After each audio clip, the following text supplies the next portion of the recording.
Have you ever wondered why many couples over the age of 60 no longer sleep together?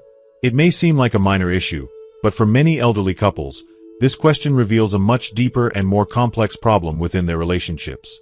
Today, we're going to dive into this intriguing topic by sharing the real-life stories of 3 individuals who've experienced this firsthand. In this video, you'll discover why something as simple as sharing a bed can be a source of tension, discomfort, and even heartbreak for couples as they grow older. You'll hear from Aunt H, who struggles with the disruption caused by her husband's snoring, Aunt Hang, who can no longer tolerate her husband's poor hygiene, and Uncle Hung, whose marriage has been shattered by betrayal and emotional distance. Why is it that these couples, who once shared a life full of love and companionship, now find themselves sleeping apart?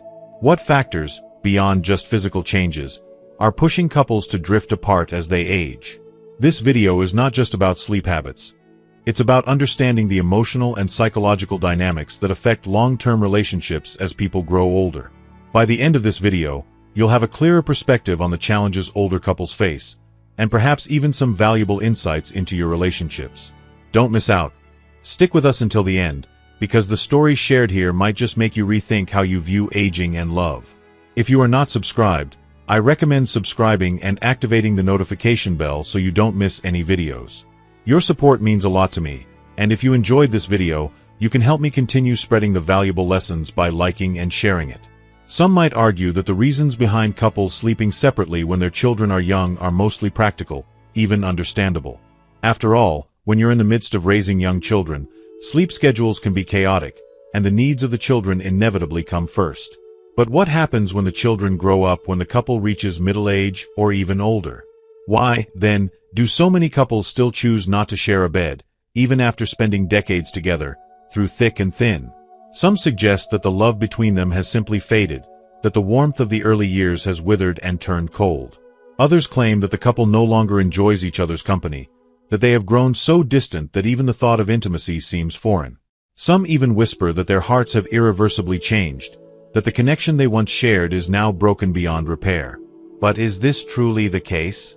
Is there something deeper at play here, something more complicated and multifaceted than we might realize? It's a question worth pondering, one that deserves to be explored with empathy and nuance. To better understand this phenomenon, let's listen to the experiences of 3 individuals who have lived through this very reality. These are not abstract theories or impersonal statistics. These are real lives, real emotions, and real reasons why couples choose to sleep separately after many years of marriage. One of them is Aunt H, a 61-year-old woman whose story is both touching and illuminating. Her words offer a window into the intricacies of aging, the challenges of intimacy, and the subtle but profound shifts that occur in a relationship over time. Aunt H begins, her voice soft yet filled with the weight of a lifetime of experiences. As we grow older, she reflects, her gaze drifting to a distant memory. Our bodies change in ways we can't always control. Our sleep quality deteriorates, and the smallest disturbance feels unbearable. There's a deep, almost resigned tone to her voice as she continues. I'm 61 now, and when I think about sharing a bed with my husband, I can't help but remember how it used to be when we first got married. We used to sleep together every single night like we couldn't bear to be apart. Those were some of the happiest moments of my life. Falling asleep with him beside me, feeling the warmth of his body, the reassurance of his presence. Her eyes soften, as if she's reliving those early days of their marriage. But then the children came, and everything changed. I had to separate from my husband to sleep with the kids. The needs of the children always come first, and in the beginning, I needed to be there for them. As a mother, that's what you do. You sacrifice your comfort for the sake of your children. And so, our bed became their refuge. I didn't mind at first, I didn't. But over time, my husband and I slept further and further apart, not because we wanted to, but because we had to. Aunt H's voice catches slightly as she reflects on those years. I can still remember those rare moments when my parents would come to help out when they'd take over the night shifts with the kids, and we could finally, briefly, return to our old routine. Those were the times when we'd sleep together again, even though it felt like something had changed. It wasn't the same. We had drifted apart, not emotionally, but in every other way. The physical separation, the lack of intimacy, it all took a toll on us without us even realizing it. If you are still watching this video and find these lessons useful, please comment 1 below to let me know that you are still here with me.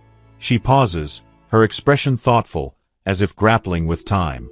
After having 2 children in 3 consecutive years, my husband and I found that the opportunities to sleep together became fewer and fewer. We tried to make it work, to find a way to reconnect, but life just got in the way. The children needed us, and slowly, we began to live separate lives, even though we were still living under the same roof. When the kids got older, when they started becoming more independent, we tried again, but by then, it just felt awkward. Like we didn't know how to be close anymore. She shakes her head slightly, the frustration in her voice palpable. People often say that sleeping in the same bed is a symbol of marital happiness, that it's a sign of closeness, of love that's still alive and burning strong. But for us, after so many years of sleeping apart, it became uncomfortable. We had gotten used to our own space, our rhythm. My sleep quality had deteriorated so much by then. As I got older, I became more sensitive to sound. Every little noise seemed amplified. My husband, he's a big guy, about 80 kilograms, and when he sleeps, he snores. Loudly. It's like a freight train next to me. I can't tell you how many nights I lay there, wide awake, listening to him sleep peacefully while I tossed and turned, counting the seconds until I could fall asleep. Aunt H's expression tightens as she recalls the toll it took on her. It was exhausting. I'd lie awake, staring at the ceiling, frustrated and irritable. The sounds, the heat, the constant shifting, it was all too much for me. And no matter how much I tried to adjust, it felt like my husband was always asleep before I even had a chance to settle down. I'd be the one awake, lying there, trying to calm my racing mind. My sleep became so fragmented, so interrupted, that it affected my mood. I'd wake up feeling drained, short-tempered, and out of balance. I didn't even understand why I felt so angry. It wasn't about him. It wasn't about our marriage. It was just that I couldn't get a good night's sleep. Her voice softens as she reflects on how the situation affected their relationship. It wasn't just the lack of sleep, either. It was the tension. I'd snap at him for no reason, and he'd look at me, confused. "What's wrong?" he'd ask. And I couldn't explain. I didn't know how to tell him that I was just so tired, so overwhelmed. And people around us started noticing. They'd whisper, wondering if something was wrong between us, if we were headed for divorce. But it wasn't like that at all. We weren't in love any less. We weren't unhappy. But the sleep issues, the constant disruption, it was taking a toll on my health, on my mental state. I was on the edge, and I didn't even know it. Aunt H smiles, but it's a bittersweet smile. It wasn't until a doctor pointed out that my sleep deprivation was affecting my mood that I realized how much it was weighing on me. I couldn't ignore it anymore. I couldn't pretend that everything was fine when I was running on empty every single day. She leans back, her face softening with acceptance. So now, my husband and I sleep in separate rooms. At first, it felt like a failure, like we were giving up on something important. But over time, I've realized it's not about giving up, it's about preserving our relationship. I need my rest, and he needs his. And in the end, a good night's sleep is what helps us both be better partners, better parents, and better versions of ourselves. Aunt H pauses again as if choosing her words carefully. It's not perfect, but it works. We still share our lives, our love, and our memories. Sleeping apart doesn't mean we've stopped loving each other. It just means that we've learned to prioritize our health, our well-being, and our peace of mind. And in doing so, we've created space for the love that we still have, in a way that feels more sustainable, more balanced. Her story is a poignant reminder that the reasons behind couples choosing to sleep apart are often more complex than we realize. It's not necessarily a sign that love has faded or that a marriage is failing. It's about the quiet, sometimes invisible, ways that the passing years affect not just our bodies, but our relationships. It's about finding balance, even in the smallest of decisions, and discovering that sometimes the best way to preserve love is by giving each other the space to rest and recharge. In my case, it's not that I dislike sleeping beside my husband. No, it's not a lack of love or affection. It's something far more complex, something that has built up over the years, layer upon layer, until I reached a point where I could no longer ignore it. It's a combination of frustration, discomfort, and a profound emotional weariness that I can't seem to escape. These feelings have become a permanent part of our lives, and they have grown into a painful wedge between us, one that I can no longer deny. Aunt Hang, now 63 years old, shared her struggles with me in a conversation that hit me deep in the heart. She said, "I can't stand my husband anymore because he just doesn't care about basic hygiene." When she spoke those words, I knew exactly what she meant. I, too, had been living with that same frustration for far too long. My husband and I have slept in separate beds for 10 long years. And while some might think this is a sign of a troubled marriage, the truth is far more complicated. We have a strong bond, a love that has lasted through decades of shared experiences, but our sleeping arrangements are the result of something deeper, something I've struggled to accept for years. Looking back, I realize I had wanted to sleep separately from him long before we decided to do so. It wasn't because my love for him had faded, but because my tolerance for his disregard for basic hygiene had reached its breaking point. You see, when we were younger, we didn't have much. Money was tight, and life was hard. We lived in a modest house with few luxuries, and we learned to make do with what we had. To save on things like fuel and electricity, we bathed only 2 or 3 times a week and sometimes wore the same clothes for days. At the time, I didn't think too much about it. It was just how things were, and I didn't judge my husband for his untidy habits. We were in the same boat, doing what we could to survive. But as our lives improved, and we moved to a larger city where resources were more abundant, I found myself embracing the comfort of regular hot showers. I reveled in the luxury of being able to wash away the grime of the day whenever I wanted. It felt like a new beginning, an opportunity to cleanse not just my body but my spirit as well.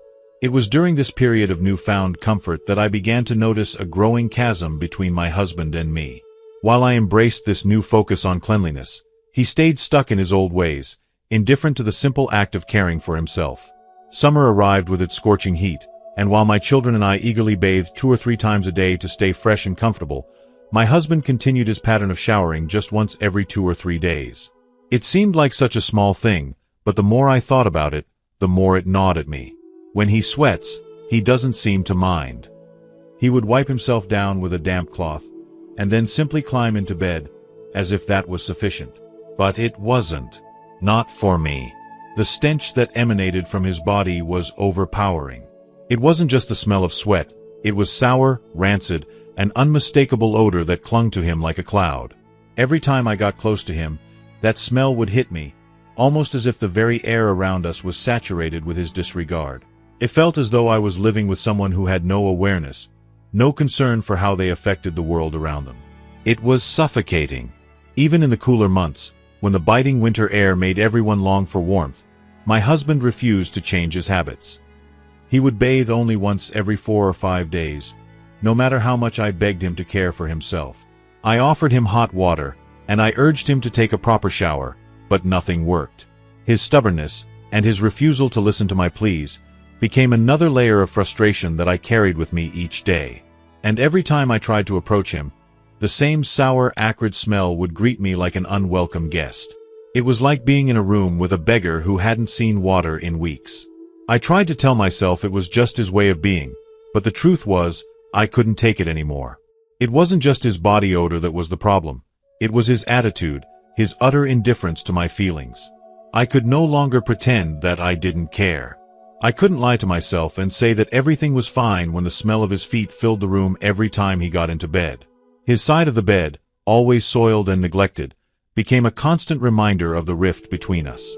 Every 2 weeks, I found myself changing the bedding, trying to rid the sheets of the scent that had seeped into the fabric, as if washing the sheets could somehow wash away the hurt I felt. At the time, we had a house full of children, and not enough rooms to accommodate everyone. There was no way for me to escape to a separate space, no way for me to get the rest I so desperately needed. So, I tried to make do, convincing myself that it was a temporary situation. But the more I tried to ignore the issue, the more the tension built up between us. It was as though we were living in 2 different worlds, one where cleanliness mattered, where personal care was a reflection of respect, and another where such things were trivial and unnecessary. I argued with him, sometimes gently, sometimes with tears, asking him to change his ways, to care for himself and for me in the same way I cared for him. For a few days, he would make an effort. He would shower more regularly, keep his feet clean, and even wear fresh clothes. But soon enough, he would slip back into his careless habits, as though nothing had changed. It felt like a betrayal, each time he reverted to his old ways. Finally, when the children moved out and we had more space in the house, my husband and I made the difficult decision to sleep separately. It was a decision that broke my heart, but one that I knew I had to make. I couldn't keep living in a state of constant discomfort. People around us began to ask questions, whispering that there must be something wrong with our relationship, that the spark between us had faded. But they didn't understand. Our relationship wasn't broken. It was simply that I had reached a point where I could no longer sacrifice my peace for the sake of preserving a routine. We still loved each other deeply, but the act of sleeping together had become a source of constant tension. I didn't want to sleep apart. I wanted peace. I wanted to rest. If you are still watching this video and find these lessons useful, please comment 2 below to let me know that you are still here with me. Sleeping separately wasn't about rejecting him. It was about giving myself the space to sleep soundly, to find peace in the quiet of my bed. I didn't want to argue anymore. I didn't want to be angry or resentful. I simply wanted to sleep. And I didn't want my family's happiness to be tainted by the bitterness that had taken root between us. So, I chose sleep. Not because I didn't love him, but because I needed to preserve the peace in my heart. It wasn't an easy choice. It never is when love is involved. But sometimes, the most difficult decisions are the ones we make to save ourselves. Not from the other person, but from the silent erosion of our well-being. As I sit here, surrounded by the silence of an empty home, I can feel the weight of my years pressing down on me. 65 years have passed, yet it feels as though I've lived 100 lifetimes, each one filled with regret, heartache, and an aching emptiness that seems to have no end. I can still remember the man I used to be. The man full of hope, full of life, and full of love. But today, that man feels like a stranger to me. My wife, the woman I once promised to stand by, has betrayed me in ways I never imagined. And now, at the end of everything, we no longer exist as a couple. At my age, I look at the world with a quiet sense of envy, longing for the simple joy that I see in others. Couples who still go out together, share moments of tenderness, laugh over meals, and fall asleep in each other's arms at night. They still have that connection, that closeness, that love. And I, a man who once knew what that felt like, can only watch from a distance as they live the life I once dreamed of. I have come to realize that, perhaps, the most beautiful thing in life is not wealth, not status, but the quiet companionship of a loving marriage. I used to long for that. I used to believe that we would grow old together, that we would always be there for each other, through thick and thin, through the trials and joys of life. But now, I don't even want to speak to her anymore. We have lived separate lives for so long now that the thought of us is just a distant, painful memory. I can no longer even remember the last time we shared a moment of true intimacy, the last time we looked at each other with love in our eyes, the last time we held hands and shared our dreams. All I have now are the remnants of what we used to be, fragments of a love that has withered away like old flowers. It wasn't always like this. In the beginning, our marriage was filled with joy, with laughter, with hope. We were happy, truly happy, or at least I thought we were. I was 35 when I married her, a woman 11 years younger than me, full of vitality, grace, and beauty. She was the kind of woman who turned heads wherever she went, a woman admired by many, but it was me who won her heart. I remember the way she looked at me then, the way she made me feel like I was the only man in the world. She was everything I wanted, a partner, a lover, a friend. For those early years, life felt like a dream. She could cook, clean, and take care of the house with such grace, and my parents adored her. We were a perfect match, or at least I thought so. We were a team, united in our purpose, united in our love. But then, life began to change. The first sign, I suppose, came when she gave birth to our son. I was thrilled to be a father, and to see our family grow, but as the days passed, I began to notice a shift in her. She became more focused on the child, and I, her husband, was pushed further and further into the background. At first, I told myself it was normal. After all, we had a child to care for now, and her attention was naturally diverted to him. But as time went on, I began to feel more like an outsider in my own home, a stranger in a place that should have been filled with love. My role shifted, from her partner to a mere provider. I was the one who worked long hours outside, while she stayed at home with our son. At first, I didn't mind. I loved them both, and I was willing to do whatever it took to provide for them. But as the years wore on, the distance between us grew. Slowly, imperceptibly, it began to feel as though we were two people living under the same roof but existing in different worlds. She started spending more and more time with other people, other men, to be more specific. At first, I brushed it off. She had friends, I told myself. She was just enjoying life, like any young woman would. I saw the way she laughed with them, the way they looked at her with admiration, and I convinced myself that it was harmless. But over time, I began to feel a sickening unease. I began to notice the way she'd invite them over to our house, how they'd sit together, laughing and talking, while I was left to occupy myself in the other room, alone. Our family became the subject of whispered conversations, gossip, and judgment. I could feel it in the air, could see the way people looked at me, looked at us, as though they knew something I didn't. I told myself that it was nothing, that it was just a phase. After all, she was young, and perhaps she needed the company of friends. But the years wore on, and the unease inside me only grew. Her behavior grew more erratic and more distant, and I began to wonder if there was something more to it. Was she still in love with me? Did she still care for me, or was I just someone she tolerated? The questions gnawed at me, eating away at the edges of my mind, and still I ignored them, hoping against hope that things would return to the way they once were. As the children grew older, things didn't improve. They only got worse. She stopped working, staying at home, and doing small household chores that seemed insignificant in the grand scheme of things. She became more withdrawn and more distant, and I became more resentful. I was still out there, working long hours, carrying the weight of the world on my shoulders, while she seemed to be living in some kind of fantasy world, surrounded by friends and strangers, as if I no longer existed. I tried to talk to her, tried to reach out, but it felt as though I was speaking to a ghost. She was no longer the woman I married, no longer the woman I loved. And now, at 65, I find myself here, alone, surrounded by the ruins of a marriage I thought would last forever. The love I once had for her is gone, replaced by a deep, aching sadness, and a sense of betrayal that I can't shake. I still wonder, how did it all go wrong? How did the woman who once meant everything to me become a stranger? How did the love that we shared unravel so completely, so irreparably? I can't answer those questions. I wish I could. I wish I could go back in time, back to when everything was still good, when I believed in us. But all I have now are the memories, the hollow echoes of a love that was never truly given a chance. And as I look out at the life I have left, I can't help but wonder if it's too late to change. Too late to find happiness again. But in my heart, I know the answer. It's too late. She's gone. The woman I married is gone, and the love we shared is nothing more than a memory, a shadow of something that once was. Each time I returned home after another exhausting day at work, a deep emptiness settled over me. It was as though the person who greeted me at the door was a stranger, someone I barely recognized. The warm, loving atmosphere we once shared seemed to have evaporated, leaving nothing but an unspoken distance between us. It wasn't just physical. The affection, the closeness that had once defined our marriage, was gone.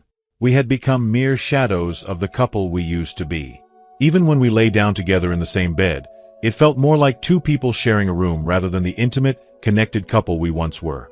There was no longer the tender touch of a loving spouse or the comfort of knowing someone was there for you. It was just cold. A silence so thick it suffocated everything that had once been real. I tried, so desperately, to rekindle the affection I knew we both had once shared. I reached out to her, hoping for some spark of warmth, a sign that she still cared. But all I was met with were her dismissive words, cold and sharp. "We're old now. Why are you acting like the young ones?" The sting of her rejection cut deep, but even more painful was the way she dismissed my feelings, as though my longing for intimacy and connection was childish, something to be ridiculed rather than nurtured. How had we come to this? Why did it feel like the love that once burned between us had been snuffed out, replaced by a void where once there was passion? Her behavior became more and more erratic, and more confusing. At first, I told myself it was just a phase, that maybe it was just the stresses of life creeping in. But as the months went by, I could no longer ignore the gnawing suspicion that something was wrong, something much bigger than I could understand. What had happened to the woman I married, the woman I had loved with all my heart? I couldn't shake the feeling that she was slipping away from me, and I was powerless to stop it. Then one night, when I was 50 years old, I came home earlier than expected after a business trip to a nearby district. My heart was heavy with the weight of all the unresolved tension between us. I thought that maybe, just maybe, we could have a quiet evening together, talk, and maybe even try to rebuild what had been broken. But what I found when I walked through that door shattered me in ways I can hardly put into words. There, in our home, in the space where we had once built our life together, she was sitting with another man. They were laughing, sharing drinks, and their closeness was unmistakable. Too familiar, too intimate. She was dressed in bright, flashy clothes that looked out of place on her as if she were trying to be someone else, someone younger, someone freer. And he was leaning in far too close, his hand brushing hers in a way that made my blood boil. My heart sank, and a wave of fury, unlike anything I had ever felt before, surged through me. If you are still watching this video and find these lessons useful, please comment 3 below to let me know that you are still here with me. I stood there, frozen for a moment, my mind racing. How could this be happening? Was this happening in my own home? I had always trusted her, hadn't I? And now I felt like a fool. She looked up at me, startled, and her face immediately twisted into something I couldn't even recognize. Her eyes held a mix of guilt and defiance, as if she already knew what was coming. She tried to explain, to justify her actions, but her words fell flat, hollow in the face of the evidence before me. "We're just friends," she insisted, her voice trembling. "We were just having a drink." But I couldn't believe her. How could I, when everything about this scene screamed that something more was happening? The betrayal was so blatant, so raw. It was as though she had ripped away the last shred of dignity our marriage had held. The argument that followed was brutal. It was a storm of anger and hurt, of accusations and pain. Every word we exchanged cut deeper, pulling us farther apart. She tried to apologize, tried to defend herself, but I couldn't hear her anymore. All I could feel was the overwhelming rush of betrayal and confusion. I was furious, beyond reason, and yet, in some twisted way, I felt a strange sense of relief. It was as though the veil had been lifted, and I could finally see things for what they truly were. But amid my fury, there was a part of me that still hesitated. I thought about our son, still young and in school, and the devastation a divorce would cause him. As much as I wanted to walk away, as much as my heart ached with the crushing weight of her betrayal, I couldn't bring myself to shatter his world. So, I chose to stay, but not because I loved her. No, that love had died at that moment. What was left was only resentment, a deep, unrelenting hatred. I couldn't look at her the same way anymore. The woman who had once been my partner, my companion, the one I had shared my dreams and fears with, was gone. She was no longer my wife. She was the mother of my children, a role she still fulfilled, but nothing more. We became nothing more than two people coexisting under the same roof, bound by duty, but no longer by love. The silence between us was deafening, more painful than any argument could ever be. There was no more warmth, no more tenderness. I couldn't bring myself to share the same bed with her again. Even when we had guests over, I would let her sleep in the bed while I slept on the floor, as if she were a stranger. It became a daily reminder that we had crossed a line that could never be uncrossed. The physical space between us mirrored the emotional chasm that had formed. We no longer touched and spoke of our past together. In my heart, I knew that our marriage had ended long before that night. That was just the moment when the truth could no longer be ignored. Our love was dead, and all that was left was the painful, slow death of something that had once been beautiful. It was as if I had been living in a dream, and waking up to the nightmare of what our life had become. And with each passing day, the anger and resentment grew, until they became the only things that defined what remained of us. Wow, that was quite a journey through an incredibly emotional and challenging experience. We've witnessed how love, trust, and a sense of companionship can gradually fade when life's difficulties, misunderstandings, and betrayals creep in. But most importantly, we've seen how crucial it is to recognize the warning signs, communicate openly, and protect the things that matter most in our relationships. So, what have we learned from this story? How do we prevent these emotional rifts from taking over our own lives? Take a moment to reflect. In the comments below, share with us one key lesson you've learned from this story and how you plan to put it into practice in your own life. Is it about communication, trust, or perhaps setting boundaries? We'd love to hear your thoughts. If you found this video insightful, please leave your comment below, and don't forget to like, share, and subscribe to our YouTube channel for more thought-provoking content. Your support means the world to us.